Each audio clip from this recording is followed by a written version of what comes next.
and Rob McGregor welcome you to a place where all kinds of phenomena flourish. Voices whisper ancient secrets, signs and symbols are abundant. UFOs, ETs, ghosts, and even the dead move about freely. Here we meet authors, researchers, and investigators of the mysterious, the strange, and of the inexplicable anomalies that surround us. Step out of the everyday world and take a journey into the mystical underground.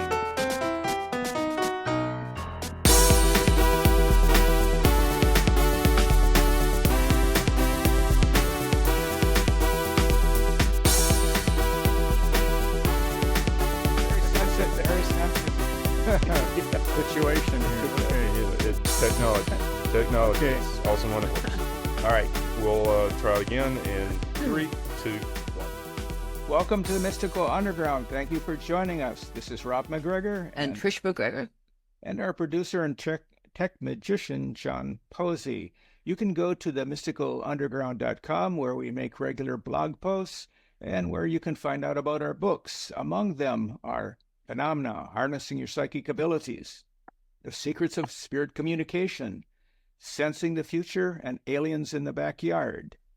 Our latest book is called Mind-Blowing Synchronicities, The Latest Science, Stories, and Research. Trish's latest novel, White Crows. Rob's most recent novel is called Tulpas, a story of mysterious beings created through deep meditation. If you are watching us on YouTube, we would appreciate it if you would take a second to click the like and the subscribe and notification buttons so you never miss an episode. If you prefer to listen to our shows, they're available wherever you listen to podcasts. Please subscribe there. Our guest today is Alexa Blye. She's the author of The Good Sister and Her Flying Monkeys and was on previously to talk about that novel. And this was inspired by a true story about a malignant narcissist. Alexa is also a retired compliance consultant for federally funded programs and a semi-retired mental health professional in private practice in Southern California. Alexa currently lives in a life plan retirement community. And when her 100-year-old friend Helen entered the facility nursing home, Alexa stumbled across an underbelly to skilled nursing facilities. She believes everyone, no matter what state you live in, should know about this if you're considering or requiring skilled nursing for yourself or a loved one. Welcome, Alexa. Welcome. Hi, great to be here. Well, thank you, Rob and Trish, for having me. I've been looking forward to this. Okay, we got questions for you, girl. Okay, jump right in. Okay, how did you discover this underbelly? Well, as you said, I live in a life plan community that has a nursing home. I'm going to talk about the nursing homes part of it, but I do want to say up front that this particular life plan community requires hundreds of thousands move-in fee that's non-refundable. So, and then you pay a big, like $4,500 a month fee that never changes, no matter what level of care, independent living, assisted living, or skilled nursing.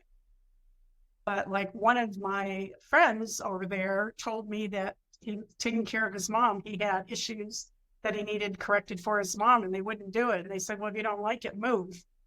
Well, okay, so what about all her money? They weren't going to give that back. So it's not a good thing. So it's a little bit different.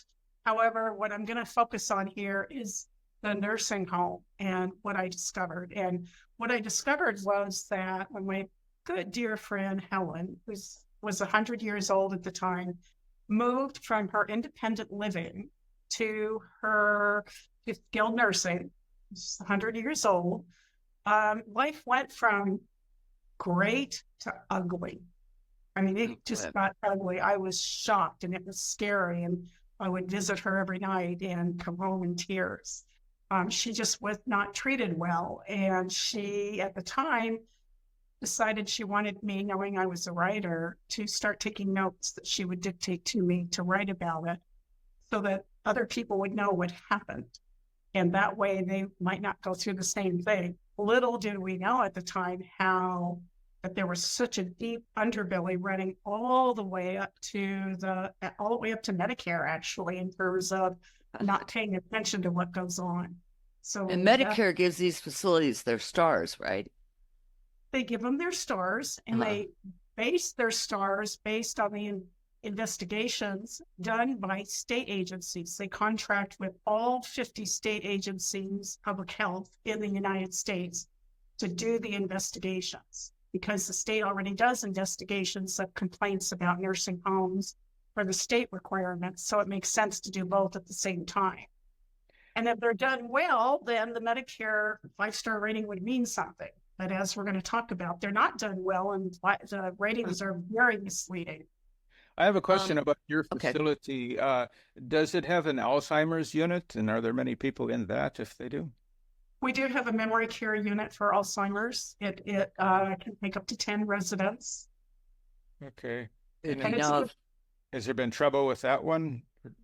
Not that I know of. And I also know the person who's in charge of that one, Mhm. and he just has such integrity, such Okay. integrity. hmm. I don't worry about it. Yeah, okay.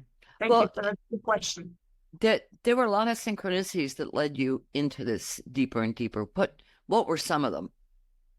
Well, some of them started with, what are the odds of me getting to this place in my life, having this 35-year career in compliance with federal regulations, and also training on that, consulting and doing program reviews. So, I know my stuff from both sides, and I know how the system works. Plus, I chaired a state committee on state regulations when we were writing some regulations. So I understand the process.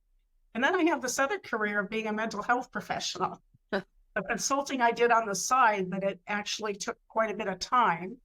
And I, went back to school to get my master's in counseling and am a licensed mental health professional. So those two right there are synchronicity, because my entire adult life, I have been exposed to the kinds of laws and regulations and how to understand them and compliance with them. And in the field I consulted in, our feet were held to the fire. You had to be in compliance, so there were grave consequences. So that's what I went into with all this. And then a mental health professional. And one of the things I did with Helen, watching her just egregious treatment, like being left to fall asleep in her wheelchair for 90 minutes after she requested help going to bed for the night, which meant that she needed help with the restroom, help brushing her teeth, help washing her face. She was bedridden, right? So she needed help just getting to the restroom, getting these things done, help getting her nightgown on and out of her street clothes and into bed. And they left her for 90 minutes. God. And on one occasion, at the beginning of that 90 minutes, they even gave her a sleeping pill. Jeez. So we would push the call button every 30 minutes saying, what's going on? Oh, they'd turn it off. And they'd say, we'll be back. So the record shows that they answered it timely in 5 minutes, but they actually just turned it off in 5 minutes. They didn't do what she was needing to do. And and I'm wondering up here, what was the other part of your question? Well, I was just wondering, are they understaffed? Is that? No, No. they're not understaffed. I can't tell you how many times I walk down the hall and they're just sitting in the family meeting room scrolling on their phones. God. So yes, in that sense, they're understaffed. But then again, they game the system. On paper, they look like they're very well staffed. Many nursing homes are understaffed, and the same thing can happen. So do you think, this was deliberate on their part? Yes, it was. Yes, the And ratings. what? I was just going to say quickly, about 6 months prior, they had been written up in an annual review by the state, which they do a good job on, saying they weren't answering their call buttons timely. So they answer them timely by turning them off, but they don't help the person. Now, how do you prove that, though?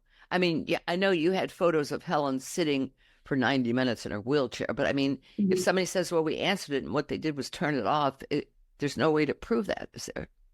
There isn't, other than a couple of things I would say to them is, first of all, you can look and see on the record that, about every 20, 30 minutes, the call button was done again. And of course, they could say, oh, she's just difficult. She's always pushing her call button. and say it was one thing after another. They can lie. That would be a lie. But I would say to them, look, let's sign these statements under penalty of perjury and let's take a lie detector test. I mean, look, this is bad. You challenged them at every turn. Yeah. Well, that's what I would say to them. Yes. How many people are in this skilled nursing facility? They have 48 bed skilled nursing, and most of the residents, they always have about 10 that are, open. And so most of the residents are from our community, and then there are from our retirement community, and then the general public, they can also take community members, which they get full fee for. For those of us in the community, it's about $4,500 a month. That's it. For members of the community, it's $18,000. God. Well, explain what they did in terms of your service dog. I found that part just so appalling. Oh, you want me to talk about that? Okay, well, she is an emotional support animal, which is different than a service dog, right? And so emotional support animals by state law are allowed in all common areas of a rental facility. And that includes these retirement communities. But what they did was kept insisting she's not an emotional support animal, she's a therapy dog. Or it's the same thing. And our attorney told us with someone else years ago that we don't have to do that. Therapy dog is not allowed in all common spaces like the dining room and the social center and the theater and, all these places that are amenities in there. And so this went on for months and months and months. And I kept sending them different regulations. They kept finding fault. And then they said, okay, we're trying to find a way to do this. And trying to get how to train their staff on it. And mind you, I'd already had her for a number of years there as an emotional support animal, but then the CEOs changed.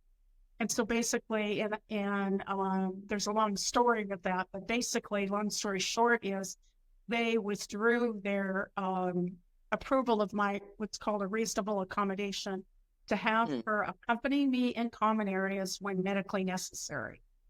And so 5 or 6 months later, I said, look, this is just taking too long to get this resolved. I want to leave of absence for a while and not paying fees because you're taking too long and I'm stuck here. I can't really go many places. And so they wrote back and said, oh, we're sorry that you feel you have to leave. And okay, we'll approve it for a few months. And but since you do everything by email and you don't trust us enough to meet with us personally, would you be open to choosing a mediator of your choice so that we can, resolve this? Didn't they do this, Mary, Alexa, in part because of your complaints about Helen? In a way, yes. I mean, there are many other things going on in the community that there's a problem with these retirement communities. Yeah. Are there other people in the facility that also have emotional support animals? No, because they've always denied it. Oh, wow. Oh, so you're the only one. I'm the only one. Wow. And What if you wanted a guard dog? A guard dog? Yeah. We don't have to allow that. I've got one that I'll ship out to you. He's a boxer. Oh my gosh. Protect me. Sounds like they need more animals there, like some cats wandering around. Yeah, really. They have lots of cats and they have lots of dogs. Oh, really? But they're not allowed outside the person's home. Oh, okay. Okay. Oh, I see. Them outdoors. Okay. Well, where's the dog supposed to go to the bathroom? Oh, you can walk them outdoors, but you cannot take them, Oh, I see. to use the business center, to go to dinner, etc. Huh. Yeah. And they are allowed. So we did go to mediation with the California Department of Civil Rights, right? It's the largest civil rights department in the country. And they would only deal with the emotional support animal issue because there were other issues and I was so desperate, I just took that. And they put mediation, and it's 2 hours long. They spend maybe 10 minutes at the mediator, 10 minutes at the beginning with me and 10 minutes at the end, and at the beginning, they said, well, they're going to want a non-disparagement agreement. I said, well, what's that? They said, well, you can't speak negatively about them and they won't speak negatively about you. And I said, no, I want to be able to speak the truth, even if it is negative. Oh, you can speak the truth. I said, oh, okay, then. I'm not going to say something fake, right? And so that was that. And then they said from that 10 minutes to 10 minutes before the end with the other side, who has this attorney that, in my opinion, is a bulldog, but officially he has on his website, it's the godfather, right? Not grandfather, godfather of senior living operators, right? So he's, very adversarial, was my experience. So anyways, the mediator was with them. He was supposed to be back in 30 minutes, but he was gone for an hour and a half. So, waiting and waiting and waiting and waiting. When he came back, he looked pretty disheveled, like he'd just been run through the ringer. And of course, this was probably the godfather just, I don't know, doing what to him, but he was pretty tired. So he said, I have anything else you want? They want to be sure. I said, well, yeah, I want to be sure that people in skilled nursing know, the families know they can have emotional support animals. The law is if you can take care of them or have someone take care of them, you can have them. So they said, okay. So I thought, okay, great, we're good to go. Well, then 4 days later, I get this, 2 days later, on the weekend, I researched non-disparagement agreements. And I found that there were court cases where the court found that telling the truth is not a defense against violating one of those agreements. Jeez. Well, that's important detail not to tell me about. So I, quickly wrote the mediator and said, I want to withdraw from agreeing to that. And, he wrote back and he said, they're not willing to do that. And please find attached the 2 agreements you must sign in order to have your emotional support animal with you in the common areas. So the first agreement was the regular Civil Rights Department template filled out, which was new to me. But, basically it wasn't too offensive. But then with that was a contingency agreement that was a non-disparagement agreement. And it was way more than just not talking negatively, or you can't file any complaints. Oh, wow. Communicated, you can't file anything about something that happened before this mediation, even if you didn't know about it. I mean, it's just this huge gang work. In other words, you give up your right to free speech. You give up your right to free speech and the First Amendment right to petition the government. Right? So it was really a stranglehold. And, they wanted me to sign saying I was willingly and voluntarily signing this agreement, which would have been a complete lie. And the feedback I got I had this little 3rd-year law student helping me. And in retrospect, she was just trying to close the deal, right? She said, oh, you can sign this agreement. And, if you don't sign it, there's no guarantee that you'll have your emotional support animal with you. And I'm thinking, but that's the law. What are you telling me? That can't be right. And I am not going to exchange my First Amendment rights for my civil rights in California. So I ended up withdrawing the complaint. I had no content left in the Civil Rights Department, none at all. Go ahead. Oh, yeah, I was just going to ask, and if you've already, and I'm sorry if I missed this earlier in the conversation, but so for the living center that you're in, is there a requirement for some kind of doctor's note, some kind of certification, some kind of prescription for a emotional support animal?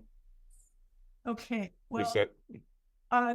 yes, but it's a state allowed question. So unless the disability, because it is a disability, is easily apparent, they can ask for some kind of letter verifying that I have an emotional support animal. And real quick, just to put it in context, the reason I was asking that question is that, you know, the airlines have really cracked down on this Emotional support. Right. Animal in that, yeah. I mean, just over the last, I don't know, year and a half, 2 years, most of the major, if not all the major airlines, yeah, you have to have some kind, and I only bring this up just to say I think this is something that has kind of that was being pushed back on a larger scale, you know, just as far as the emotional support animals go, is that there's need for validation or verification that there's a need for. And so, yeah, just wanted to see how that fits into where you're at. Yes, Rob, you're absolutely correct. The airlines are no longer required by federal, when they're flying in the air, law to permit emotional support animals with or without documentation. They may if they want, but they are not obligated legally to do that. However, that's the only change. And in California, the federal HUD regulations have the same thing.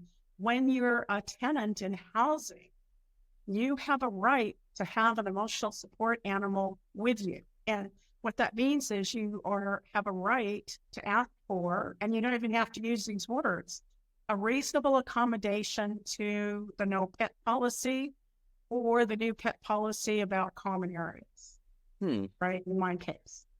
And the state law says if you cannot, to the landlord, immediately grant the reasonable accommodation, you must immediately engage in an interactive process to find a solution. Right? So they're not allowed to string it out for 5 months. I mean, to me, it was a very bad faith effort. And this happened after the change in the CEO, right? Yes. Yeah. And she had basically no experience on this kind of stuff.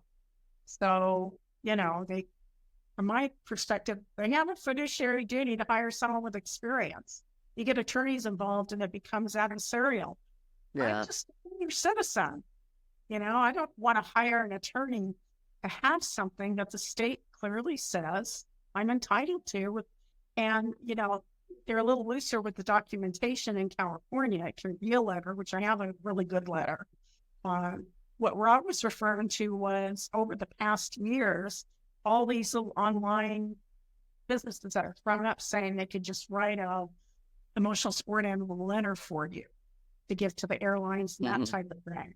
And so everybody was paying to get one. And so they were taking all their animals on the airplanes. And so that's why they moved them out. And but I didn't have one of those letters, right? I'm in the mental health profession. I know how to write a letter like that and what it needs, what it should say. So, you know, I have one all these years. Well, now, did this start when you started helping Helen, or was this before? In other words, was this retribution on their part, do you think? Yeah, yes, it was, because actually I've been blowing the whistle on a lot of discrimination that was going on in the facility, for example. Some grossly mismanaged funds on the part of the resident association, funds that were donations to the community that are subject to the Attorney General's laws on charities and what you do and don't let volunteers do. And, you know, this small group of people had all this control over hundreds of thousands of dollars, and they could discriminate at will. There was no oversight. God. Well, yeah. So that's additional money in addition to what they pay each month. Is that? Yeah. Well, yes, those are donations, hundreds of thousands of dollars, like somebody dies and leaves the money. Oh, I see. That type of thing. God. Yeah. So, Alexa, what can you tell us people in living not just in California but all over, what they should watch for on these skilled nursing facilities that they need. Because there are a lot of them in Florida. Yeah. Yeah, a lot of them in California too, but that's right. You're in Florida. Well, first of all, I would say don't ever, ever, ever enter into one of these life plan communities where you pay this huge hundreds of thousands of dollars, upfront fees that are non-refundable, because then you are stuck. And that's stuck with abysmal nursing care. You can't do anything about that once you leave them forfeit, which, families can't afford to do that. So I would, if I had this to do over again, I would not do it. Now, I have been researching, okay, so what could I have done? Most of us come there, the independent living is wonderful. And we don't want to be a burden to our families some days. So we have these levels of care, and, those people who have spouses can visit them easily. All that's wonderful. And they talk about that in their marketing deals that they invite you to, but they don't talk about the assisted living and the skilled nursing. So you want to be able to keep your options open. So what I would do, and I want to have a caveat here. I'm in the process of researching this for a blog that I'm writing about skilled nursing facilities, and I haven't completed that. That blog will be researched and published in a couple weeks. Okay, but meantime, I've been asking myself, okay, so what would I do here? So I would not go into a life plan, a community, or I had to pay huge upfront fees. The other alternative is to go into, they have some life plan communities and other communities where you don't pay a huge amount upfront. Instead, you go in and you pay a certain fee for independent living, a higher fee for assisted living, and an even higher fee for skilled nursing. Well, now I realize that a small percentage of the people, 48 and skilled nursing isn't very many beds for a retirement community of 500 people. And given that not all those beds are made up of our residents, it means not very many people are going to need that for life. There are people who go to a hospital or surgery that live in independent living. They'll go back to skilled nursing for a few weeks to a month or two, and then go back to their own place. I have, just to digress for a second, I have one friend in her 80s that had that situation, and she did not receive good care. And she asked to complete a survey at the end of her skilled nursing experience, because at the hospital they had you do that. And the social worker said, "Oh, we don't do that here." So how convenient. It is very convenient. You have nothing in writing. You have no feedback. So coming back to what I would do is I'm going to go into a retirement community for the independent living part, right? They'll help you with little things. They take care of your housekeeping and your maintenance and your utilities and et cetera. And you have lots of activities. It would be a bit of an extravagance. You could also just get involved in your local senior center and have a lot of that and hire a housekeeper.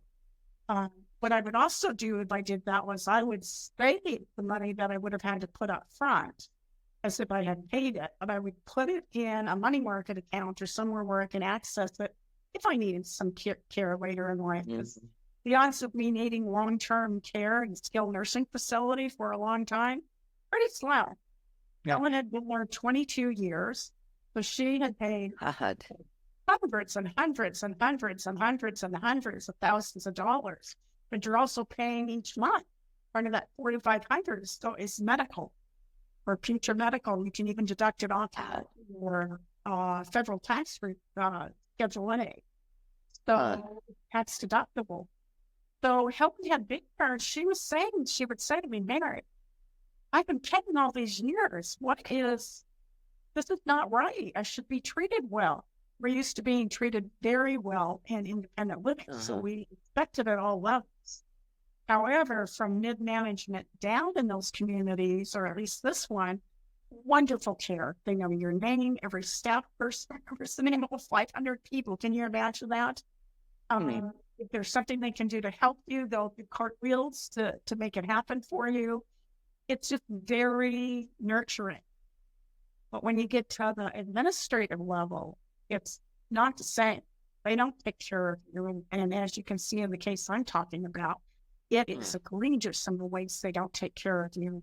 In Helen's case, when the second time she was left falling asleep in her wheelchair. I started recording it at the end, not knowing when they were going to be there. And finally, the charge nurse walked in, and I stopped recording, but you can hear her saying, knock, knock, and starting to say something. And of course, I didn't have her permission to record, so I stopped it. So, but what she told me was, I said, this is the second time she's been left falling asleep for an hour and a half in her wheelchair. And the charge nurse shrugged her shoulders and said, well, we're busy with other residents. God. And I said, what about the guy down the hall just sitting in a chair outside the family room? Just, well, yeah, and shrugged her shoulders. Can those nurses dispense drugs to patients or clients? Yes, just the RNs, and we have very few of those, but yes. Okay. So is there any issue with overdosing, or not overdosing necessarily, but overuse of drugs just to keep people quiet who might be in those facilities and making noise or disrupting? Well, didn't that happen with Helen? They gave She was on morphine for a while for severe back pain. That was appropriate. But bless her heart, she was so aware, even in being on all that morphine. She'd come in, I'd come to visit her, and she'd say, something is wrong. I just feel like I'm floating all the time. Oh, I feel like I may have had a stroke. But it was the morphine. That's how alert she was at 100 years old. She could tell. And so I contacted her family, and they took her off the morphine and just started giving her pain medication, which allowed her to be a little more alert. But in a lot of nursing homes, and it's totally illegal, they call it chemical restraint. If you medicate them to control them. What they did do to Helen was, one time they didn't like something she reported to them. She had been injured when a CNA, they're called certified nursing assistants, moved her, and instead of scooping their hand under her whole neck to help her sit up in there, they did it on each side, and it hurt the area down her spinal cord. So, you know what they did to her? And I was busy that day and didn't get over till evening to see her. They left her in bed all day. Wow. Now, that means diaper changes. She didn't get out at all. And, That's just cruel. Yeah. That's beyond negligence. That's just cruel. It's abuse. It's cruel. It's evil. But you know what? The state doesn't talk about people that need that kind of assistance, because they don't realize anybody would do that. Right? And this was in my report. Are we still on? Yep, we're good. Okay, I can't see you guys, so I wanted to be sure. So, yeah. So, where was I? I was talking about, that is the kind of restraint. And that night when I left her, I went down to the nurse's station and I said, what's this about leaving her on bed rest all day and not out of bed? I don't understand. And they looked in their computer and they said, oh, there's nothing about bed rest in here. I said, there's not. But she was put on bed rest because she reported an injury this morning. Nope, there's nothing in there, just that she refused to get up and exercise. Refused to get up and exercise. So it was a lie. Yeah. And she was in pain. So, refusing, well, you have a right to refuse care, but she had a change in circumstances. Legally, they were required to report it. But John, you were going to ask a question. Sorry. Well, no, I was just gonna comment that definitely this is, what's being described is not incompetence, it is negligence or worse. And then number two, back to the medication situation. I mean, we were talking about that last week with and I can't think, who were we talking to last week about medication. But yeah, it's just we are a ridiculously over-medicated culture in this country. That is medication above anything else. There's a pill to fix everything, and then there's a side effect to that pill, so you need some more pills to deal with the side effects, and it's bad.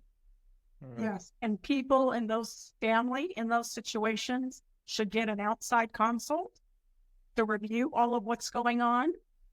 And they can also file a complaint. In this case, I would file it with Medicare. They'll kick it back to the state. But that is one way of handling it. You don't have to. The problem is, it's a family or friends. We don't really know where we see such terrible care. It's so shocking, and you don't know what to do. You know, we tried to bring it up with them in a nice way. They shrug it off. It's so blatant in front of you that obviously that gets par for the course. They don't even try to hide it. So, you know, in my case, the only thing I need to do was to call Adult Protective Services. Now, you knew that from your work. And I knew that from my mental health work, professional work. But because I'll tell you, if I had somebody describing that to me, I would call and make a report. So I did. Oh no, we can't take that report because it's in a nursing home. Here's another number to call. Okay. And mind you, this is after one night I walked home at like 10:30, 11 o'clock at night in tears after she was left sitting, falling asleep in, you know, to urinate in her diapers, waiting to get put to bed. I mean, I was just, it makes me upset right now to even think about it still. So I called the second number. Oh, no, let's see, you're in LA County. Here's another number. God. And at that point, you know, I'm not feeling like a mental health professional. I'm feeling like a friend, desperate to get a hold of someone. So they gave me another number. I said, yeah, just forget it. I'm just going to go online and do one with the state and do that. So that's what I did. I wrote it up and I only included the information she asked me. A lot of things happened, but there were things she was asking me to write down, take notes on so that I would be sure and write about it. So I thought, okay, I can write this on her behalf and just stick to the things that she had brought to my attention, which I did. And the state forwarded the complaint to LA County Public Health. So what happened with that, long story short, is they're supposed to contact me right away to see if I have anything to add, to give me a phone number to call them if I have questions. Instead, I get nothing. So I call and track down a supervisor who makes that person now call me, the staff person. And first thing she says is, oh, they told me this was anonymous. Okay, red flag. My name and contact number and the other complaint says, please don't hesitate to contact me. What do you mean? You know, I didn't challenge her that one, but I just said, anonymous, no, confidential. My name is confidential, but not anonymous. Oh, well, that's not what I was told. So then I gave her some more information that I wanted to give her, like Helen had never been given a copy of her rights, which is a whole nother topic. But nursing home patients have federal and state rights. And that is a roadmap to them to know what to feel confident in asking for things. You have a right to be treated with respect, to not be neglected, to not be abused, right? Yeah, I'd like a clarification. So you're using the term interchangeable nursing home and skilled nursing facilities. They're the same, right? And they're under the same rules and laws of the state. Oh, what about end-of-life care and hospice? Do you have that too? And how does that fit in? End-of-life care is an option we have in California and in some states. And what that is if a medical doctor says you have less than 6 months or left to live, like maybe you're in hospice, or, you know, and Helen at 100 years old, of course they can say that. They would have a right as long as she was cognitively able to make her own decision. No family, no friends, no healthcare directive can authorize someone else to make that decision, which is to ask for a cocktail of drugs that you can take at your time and your choosing to put yourself to sleep and not wake up. I didn't know California had that. I thought that was Oregon. I didn't know that was California. 2016. Oh, Oh, okay. wow. Yeah. Florida does not have that. Yeah. Important thing to know about. And also the skilled nursing home says, well, we don't do that here. You have to specifically ask, well, what does that mean? You know, and you bring an outside doctor in to oversee it, etc. I didn't get answers on that. Have You had a question? Yeah, I was just going to say, have you been, as when it comes to euthanasia, have you been following the Canadian situation with that, and how do you feel about that? Well, I mean, really, just for everybody, how do you feel about that being, not prescribed, but certainly suggested by healthcare workers Well, it's not suggested by healthcare workers. It's something in that- Canada? In Canada, Oh, I'm really? In talking about. Canada, it is? Yeah. Canada. Yeah. I'm sorry, Rob Yeah. and Trish. I'm not I'm not familiar with Canada right now, but I think that everybody should have that choice. And there are a lot of people that make that choice, and then they get the cocktail and they don't end up using it, and that's perfectly okay. And then John, there are those who- go ahead. It was John who had asked the question. I have some. Sure. John, what are the particulars of the Canadian thing? I'm certainly not an expert. This is just anecdotal, that I've seen in passing, but that, it's like I said, it's not prescribed, but certainly in some cases suggested as an option. And so it's one, personally for, the disembodied, once again, disclaimer, this is the disembodied voice of John's opinion, does not reflect on the mystical underground. But yeah, just if somebody comes to that decision on their own, great. But for a healthcare worker to suggest that to a patient, then I think we're starting to kind of step across the line there. And in Canada, is this a national situation that end of life care available everywhere in Canada? I will. Right. Yeah. And so my understanding is yes. I will do my best to put some links in the description to what led me to ask the question. Yeah. But yeah, I think, but I don't think it's specific to a particular province or anything. I do think it is kind of the national stance on the national healthcare system's stance on that. And meanwhile, is that it's suggestible, but not, no, but Right. you can't prescribe it, right? Right. So, yeah. and meanwhile, Kevorkian's still in prison. Something screwed up about that. Yeah, that's outrageous. And in terms of what Canada's doing, I agree. Having a staff person bring it up, there's a question of undue influence there. Yeah. Just they wouldn't be giving them advice about investments. Now, what they could do is mention it to the family. That's what I was thinking too. Yeah. Oh, go ahead, Rob. Yeah, I was just thinking the same thing, that they could, if they not mention it to the patient themselves, but to the family, and to just start a discussion about it. The question. Yes. Yeah.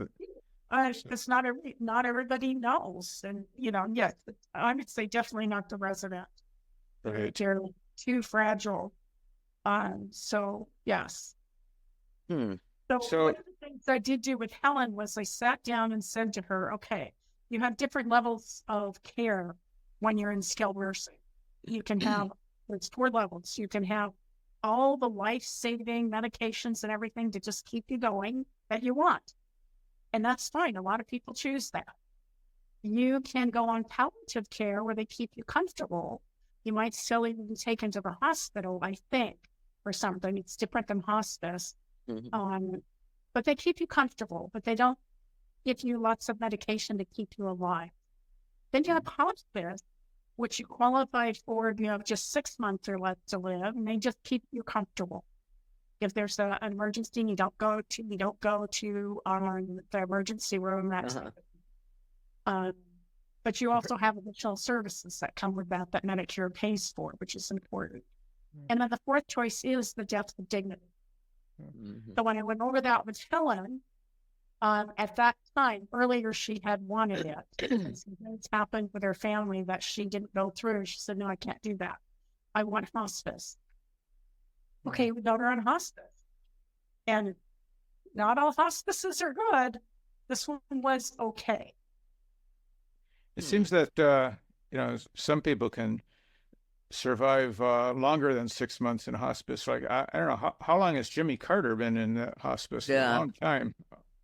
Over a year, I believe. Yeah, Yes. right. And so he's not taking any. Doctor can't doesn't have a magic Right. to look into to see. But in their best medical judgment, 6 months or less, and as Right. long as the condition doesn't change and the doctor continues to say, it's still going to be 6 months or less, Yeah. they can stay in it. Yeah. Which makes sense. Because now you're not keeping the person alive. You're just keeping them pain-free. Mm-hmm. And if they're not in hospice, you got to give them more medication and everything. Years ago, Kurt Vonnegut wrote a story about how, what death with dignity should be, I guess. And the story followed this guy who wanted to die. He had some illness. And he walks into this room. It's filled with music. They bring him a great last meal. I mean, it was all very pleasant. Yes. There was nothing, there was no angst involved. There was nothing, nothing covert. It was just what it was. Yeah. And you can have your family surrounded by you. You want to be there singing with you, lighting candles. That when the time comes, the other thing the person needs to be able to do, which is really important, is in addition to being cognitively capable of making the decision, they also must be physically capable of taking the medication themselves. And right? and just real quick, because I really don't want to put this out with the whole Canadian euthanasia things that hanging out there. So just a Google search, not clicking through to any links or anything else. What comes across on Google is Canadians health service stance on euthanasia is that it's permitted under specific circumstances and rules and only with the consent of an eligible patient.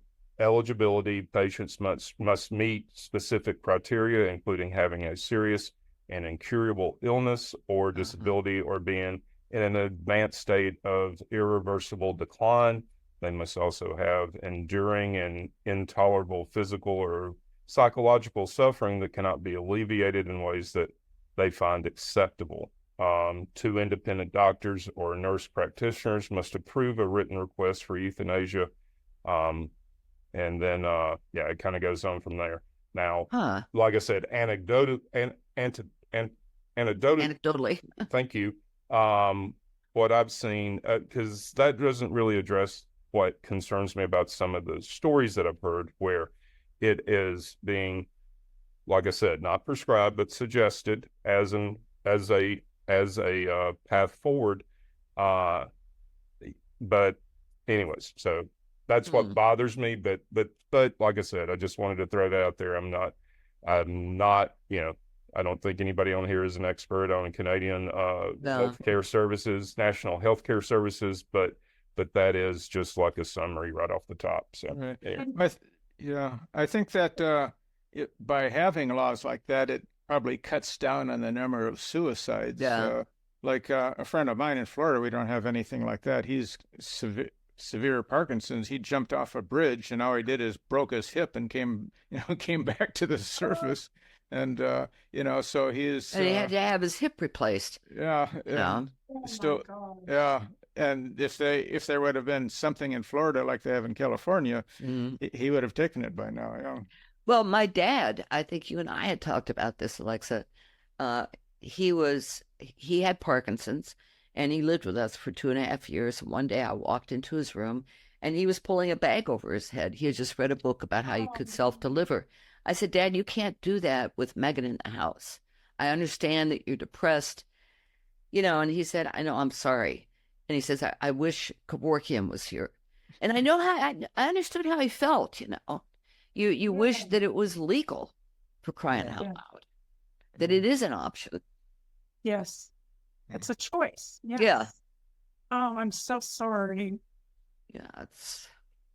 He had actually had two, in the aftermath, he had 2 copies of that book. Yeah, he did. I know. He was...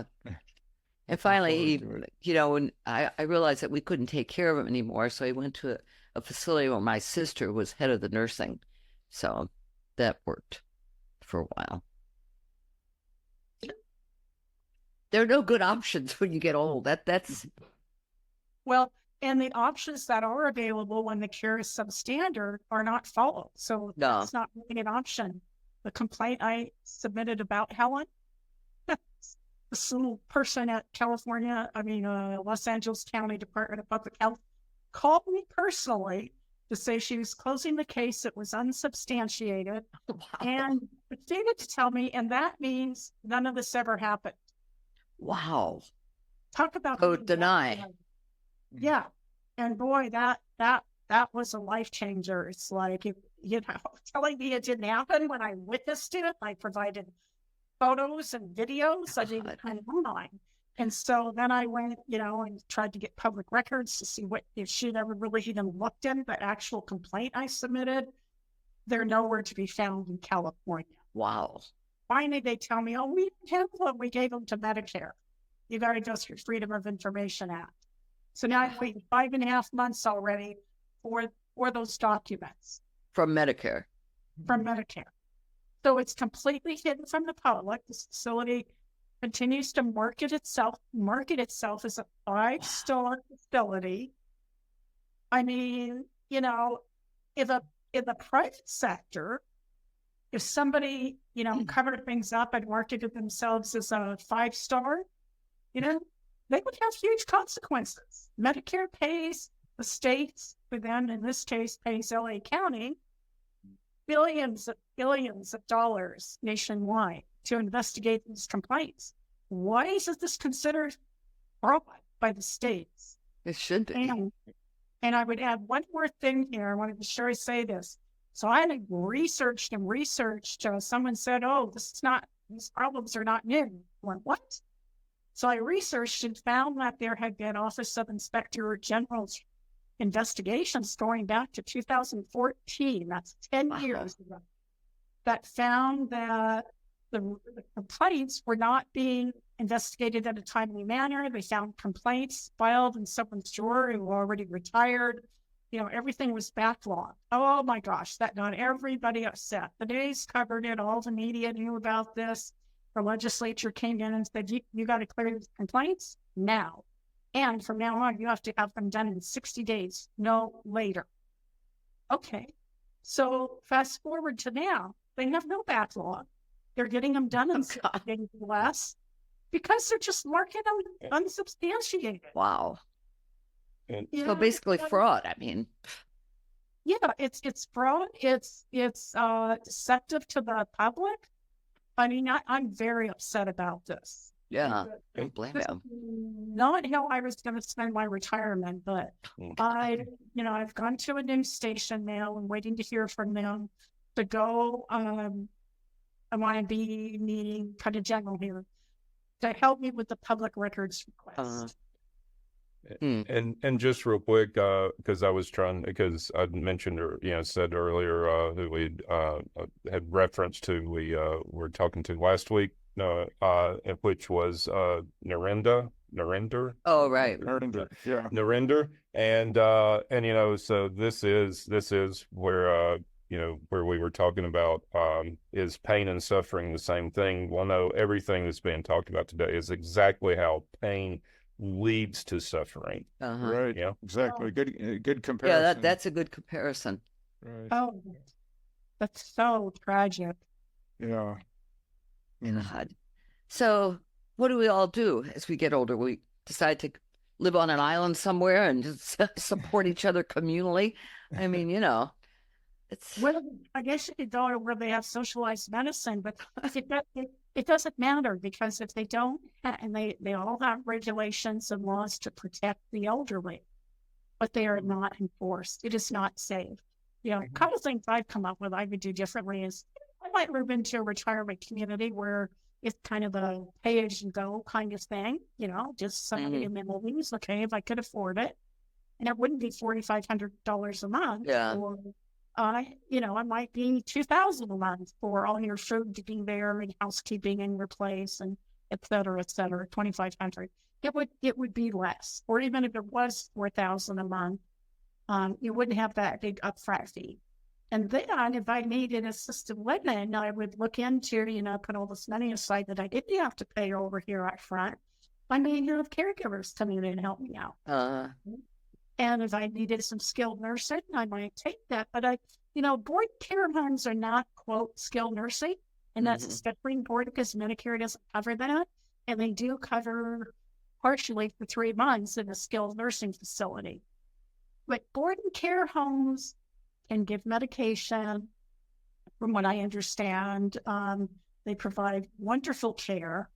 Some of them, right? I have a family that has a family member in a board and care right now. There's 6 residents living there. They each have their own TV. They get home cooked meals. They have the same caregivers on rotation. They're not having they're not in a warehouse situation where caregivers are rotating in and out. Right. And they don't show their name badges that you don't know who they are. So you can't really report the offenders when you file a report. So, but there are some excellent board and care homes. You have to interview. But you know what? If it doesn't work out, you can move. Yeah. Right? Yeah. So basically, you're a prisoner in these retirement places if you're paying this huge up. Yes. Right. Yeah. Yeah. And when So- you go ahead. What's the situation now with Helen? Is she still there? And They banned me from the facility, and because her kids didn't want me to see her. That's a whole story between the two, the 3 of them. And she passed away just after Christmas. oh, okay. That's Yes, terrible. I didn't see her the last month she was alive. Yeah. God. Well, explain the situation with the family, if you want to. Well, the family was not responsive to her needs when she would, complain to them. They'd say, look, you're being very well cared for, and you're at a very good nursing facility. You just have to adjust to the routine. Come on, right? She Connect to it. Talk to them about depth of dignity. Oh, boy, all of a sudden, the daughter-in-law jumped on it and called her doctor to tell her she wants euthanasia. And the doctor came to see Helen, and she was mortified. She's, what else did they call? This is my choice. I was supposed to talk about it. And Jeez. that was off the table. And she told them in no uncertain terms, she was making decisions for herself. They were not to make them for her, but they were making all the decisions for her. The staff wasn't giving her any information about her care, and they weren't forwarding any information to her. And the only time they responded to her was also when she went on hospice. Oh, yes, let's get her on hospice right away. God. And, they didn't tell her that her finances had changed, and she had had a suite in independent living where she was paying 1.5 times the monthly rent, so about $6,000. And when she went to skilled nursing, it went down to $4,000, now $4,500. They never told her that. And I was with her, helping her every single day. And I said, Helen, I can't come in the afternoons, but why don't we see about getting you a caregiver who could come in and help someone? There's no money. And I said, Helen, there's got to be some money. You're paying $2,500 less a month here. So long story short, she called her daughter and son, and the daughter-in-law jumped in, and she was agitated. You guys tell me. So they ended up telling the skilled nursing administrator, look, Alexa is agitating her. She shouldn't be allowed to visit her anymore. It's like, okay, agitating her because I'm giving her honest information. So yeah, we got their attorney to write me a letter. What a bulldog he was. Yeah. So how long did she stay in hospice then before she died? She was in hospice about 5 months. Okay. Jeez. So we're coming to the end of our hour now, and since this is the Mystical Underground, I have to ask you, have you heard anything from Helen since she's passed? Any You felt her presence? intuitive? There were lots of things we talked about. She couldn't get out and take trips anymore and had several vacations, trips planned. And we had talked about them, and, I can't share all this when I get back. I have pictures, and these were all things we planned for. And so I feel all that specialness inside for her. I miss her. She was ready to go. She said, I have a good life. I'm done. So I Had her dears, that's a century, Yeah, that's... Okay, Well, thank you. Mary or Alexa, tell people where they can find your blog when it's what's the name of it in 2 weeks Okay. when it's Well, live. My blog is up and live right now, but the post on what your choices are, whatever you think is sold, that's the blog post that Okay. in 2 weeks. The name of the blog, and thank you for asking, is Behind the Garden's Wall. Oh, So okay. it's garden with an S, no apostrophe, Behind the Garden's Wall. Kind of a play on, behind the blue wall Right. for law enforcement. Yeah. Behind the Garden's Wall.com. Well, Okay. we'll put a link in the Yeah, put a link in we'll the. put a link in the Yeah. description. And Yeah. actually, this will go up in 2 weeks. So Oh, okay. that actually Yeah, that's should come perfect. out about the same time. Yep. Yeah. Oh, Okay. Thank you. Thank you very much. Yeah, this was great, Alexa. I really appreciate your coming on. This is good information for everybody. And thank all three of you for having me. I really appreciate it. It takes a huge village to end this stuff. Yeah, boy, that's for sure. Okay.